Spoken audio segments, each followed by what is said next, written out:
Uno se sigue preguntando, ya después de 5 años de graduado, ¿por qué si hay tantas dudas al respecto? ¿Por qué si hay tan poquita información? ¿Y por qué si al gobierno le conviene no hay una materia que nos den a todos en la escuela que nos ayude a lidiar con las responsabilidades de la vida adulto? Y no las emocionales, sino las concernientes al dinero. ¿Qué es el SAT? ¿Qué son los impuestos? ¿Qué es la Afore? ¿Qué es el Infonavit?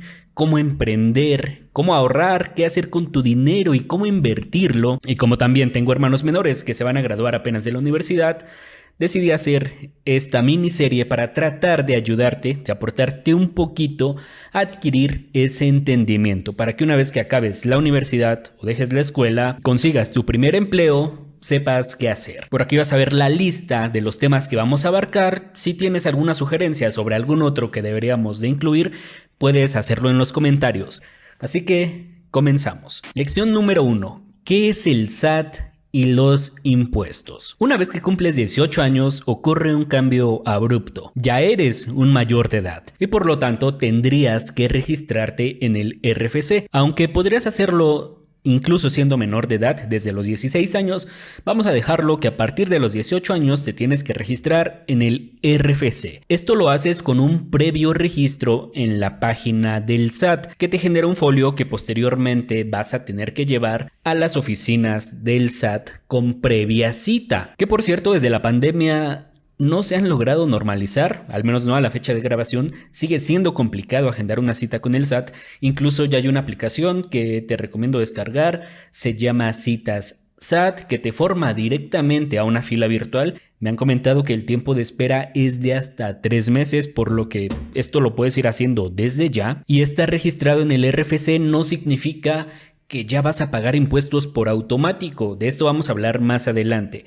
Más bien, te están preparando para eso, pero esta clave sirve para más cosas, ya que una vez que tú obtienes tu RFC, yo para el SAT dejaré de ser Alejandro Lara y paso a ser una persona física cuya clave es mi RFC LA y los siguientes caracteres de los 13 que conforman a esta clave, que se compone dependiendo de tu nombre completo, tu lugar y fecha de nacimiento y de acuerdo a un homoclave que te genere el SAT. Y este trámite se hace una vez en la vida. Ese RFC te va a acompañar de aquí en adelante y hasta el resto de tus días. Y tú necesitas esta clave porque te va a servir para realizar todos los trámites concernientes al SAT, algunos correspondientes al gobierno federal, pero también para desempeñar cualquier actividad económica lícita y formal. Y esto abarca bastantes cosas, desde conseguir un empleo, crear una empresa, hasta solicitar una tarjeta de crédito,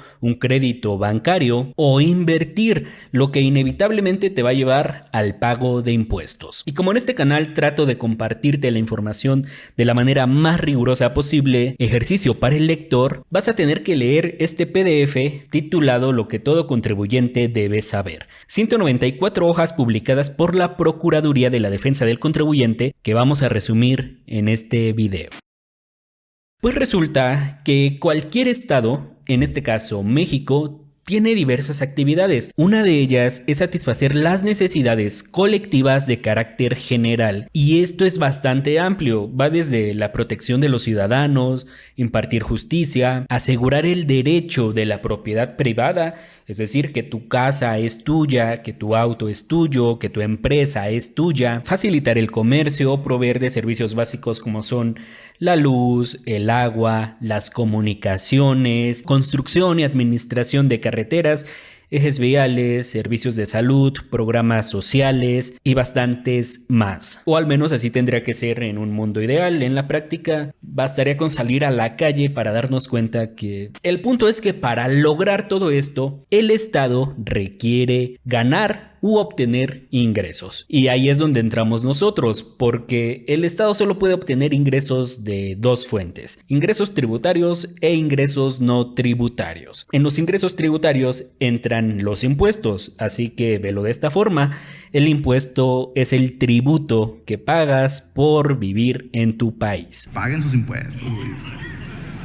Hacienda, mis respetos, güey. De hecho, el artículo 31 de nuestra Constitución es el que nos dice que todos estamos obligados a sufragar los gastos públicos contribuyendo con una parte proporcional de nuestros ingresos. Para llevar a cabo esta labor, el Estado tiene a su Secretaría de Hacienda y Crédito Público y al fin llegamos al SAT, ya que el Servicio de Administración Tributaria es un órgano descentralizado de esta Secretaría, lo que nos quiere decir que es un órgano con autonomía. Y hay que verlo de esta forma. El SAT es la autoridad fiscal y como autoridad tiene la facultad de aplicar la legislación necesaria, más bien la vigente, para que tú cumplas con tu pago de impuestos. Entonces, así es como llegamos al SAT y los impuestos. Y los impuestos se pueden clasificar de varias formas, pero podemos hablar de que hay 3 tipos de impuestos: los municipales, los estatales y los federales. Los que nos interesan a nosotros porque son los más conocidos y también los más pagados son los federales, cuyos 2 principales son el IVA y el ISR. Nota cómo ya vamos avanzando en esta plática de adultos. Ya salió el IVA y el ISR. Vamos a comenzar con el IVA, el impuesto al valor agregado. Este es un impuesto que recae sobre el consumo de bienes y servicios, por lo que el impuesto repercute sobre el consumidor final. O dicho de otra forma, se aplica de manera genérica a cada actividad económica. Así que no sé si acabas de comprar recientemente algo, pero la próxima vez que lo hagas, agarra tu ticket y vas a ver que hay un subtotal, luego viene un IVA al 16% que se calcula sobre ese subtotal y un total. O también puede darse el caso de que el ticket únicamente diga total IVA incluido. Así que este es un impuesto que pagamos cada que compramos o adquirimos algún producto o servicio. Así que puedes ver que nadie se salva de pagar IVA, incluso aunque no estés registrado en el RFC. Si estás comprando algún producto, ese producto ya tiene IVA. Aunque eso sí, es bueno saber que hay productos y servicios que tienen tasa 0 de IVA. Algunos ejemplos son libros, productos destinados a la alimentación no procesados e incluso no sé si por ahí viste alguna nota que en 2022 se discutió si los productos de higiene femenina deberían de llevar o no IVA. Pues la resolución es que se logró que los productos de salud femenina ya no lleven IVA. Pero de forma genérica hay que quedarnos con que prácticamente cualquier bien y servicio ya lleva ese 16% de IVA. Ahora pasémonos al ISR, el ingreso sobre la renta, que grava los ingresos netamente percibidos por toda persona física o moral. A diferencia del IVA, nota que aquí hay una palabra clave: ingresos. El ISR se grava únicamente hasta que percibes ingresos. Si no hay ingresos, no hay ISR. Es decir, que tú, aunque estés inscrito en el RFC, si no vas a percibir ingresos, hay un régimen que se llama sin obligaciones fiscales. Este es en el que te tendrías que registrar. Por otro lado, si ya percibes ingresos, entonces ya hay pago de ISR. Y este pago se hace a una tasa diferente dependiendo de si eres una persona física o moral y dependiendo de tu régimen. Y por lo tanto, para el cálculo del ISR que te corresponde, se tomará como base la suma de los ingresos obtenidos menos las deducciones autorizadas. Entonces vamos por partes, porque aquí ya salieron varios términos más. Esto de régimen, persona física, moral, ingreso neto. Vamos por partes. Comenzando con el tipo de persona. Una forma sencilla de verlo es que las personas morales son las empresas o sociedades, aunque puede haber de varios tipos. Y una persona física sería toda aquella persona que no es una empresa.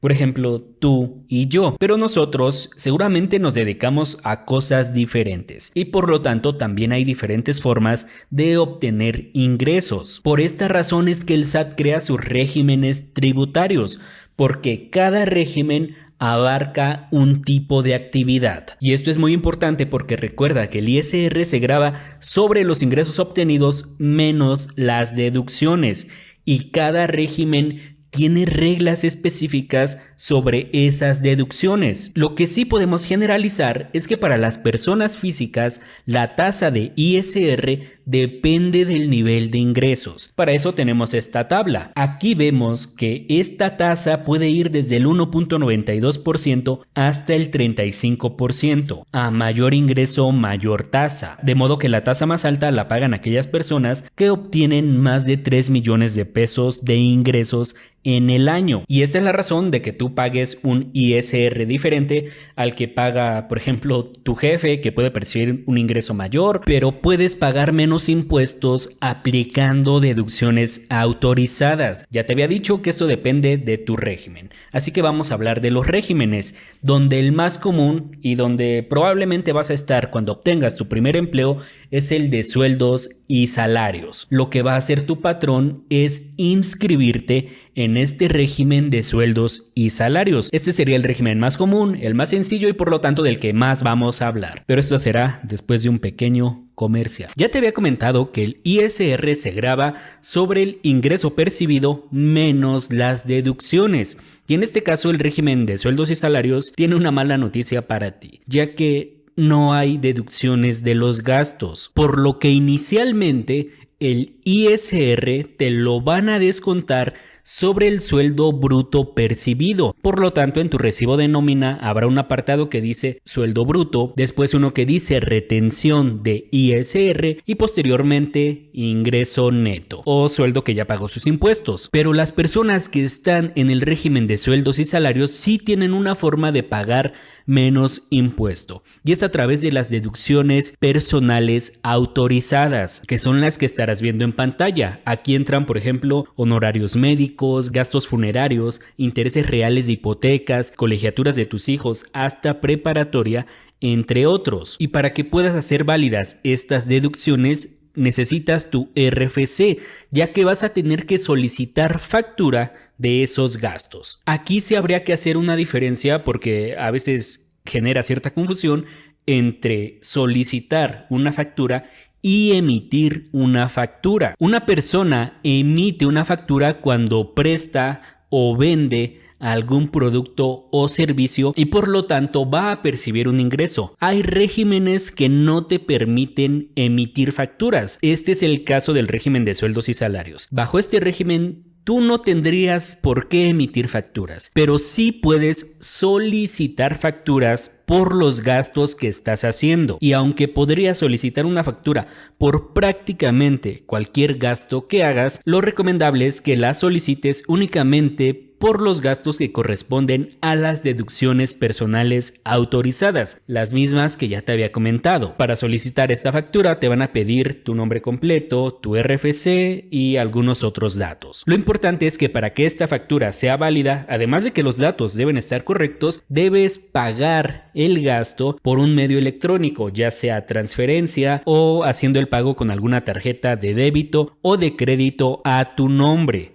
También podrías hacerlo con un cheque, pero eso ya está bastante vintage. Aquí lo importante es que ese pago no debe de ser en efectivo. Si tú haces el pago en efectivo, esa factura no va a ser válida. Y te preguntarás, Alejandro, ¿y por qué es tan importante solicitar facturas? Ya te había dicho, vas a pagar menos impuestos, pero vamos a entenderlo con un ejemplo. Ya vimos que el sueldo bruto es antes de impuestos y que la retención inicial de ISR se te hace sobre este ingreso bruto.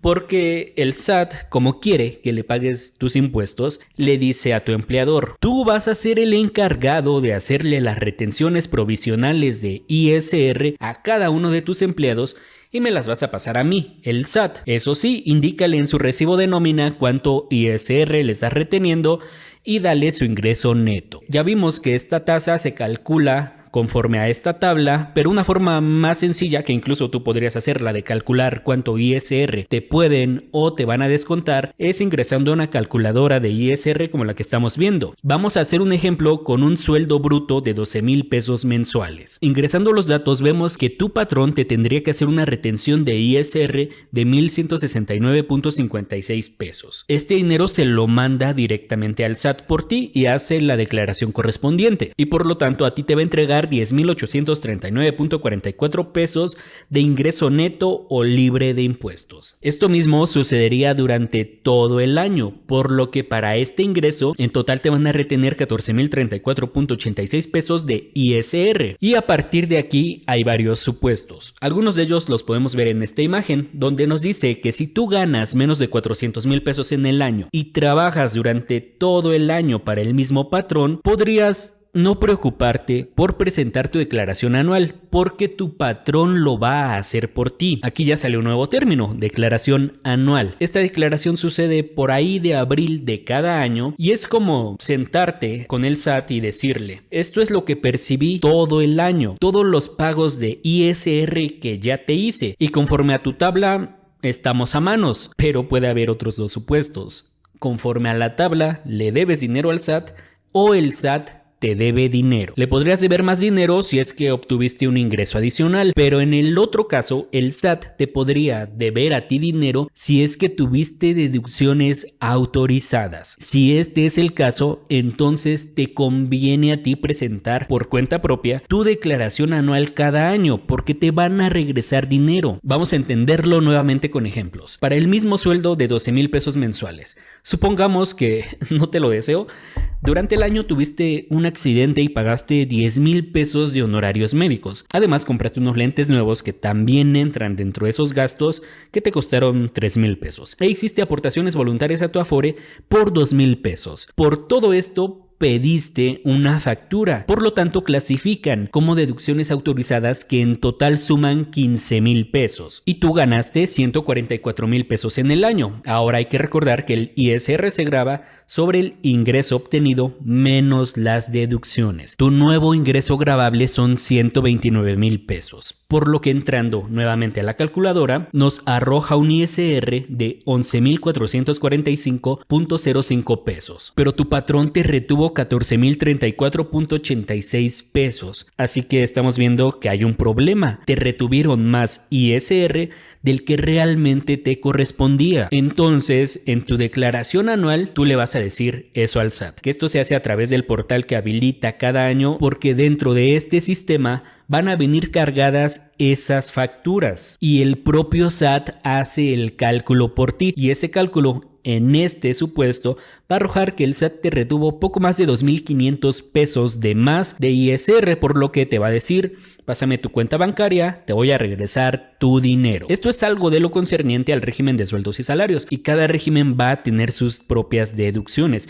Por eso es importante que estés en el régimen correcto. Otro ejemplo podría ser el régimen de actividades profesionales y empresariales. Podríamos decir que este es el régimen para personas independientes que no son empresas. En este régimen es donde estoy inscrito yo por la mayoría de mis actividades, y aquí ya te permite deducir gastos estrictamente necesarios para desempeñar tu actividad, como puede ser plan de celular, el mismo equipo celular, equipo de cómputo, en mi caso esta cámara, la iluminación, en algunos casos hospedaje, gasolina, pero cada gasto va teniendo sus propias reglas. Todo esto al final te va a permitir pagar menos ISR. Puedes ver que hay un poco más de ventajas, si lo quieres ver así. Hay más gastos deducibles, pero también todas las responsabilidades que le tocaban a tu patrón ahora se trasladan a ti.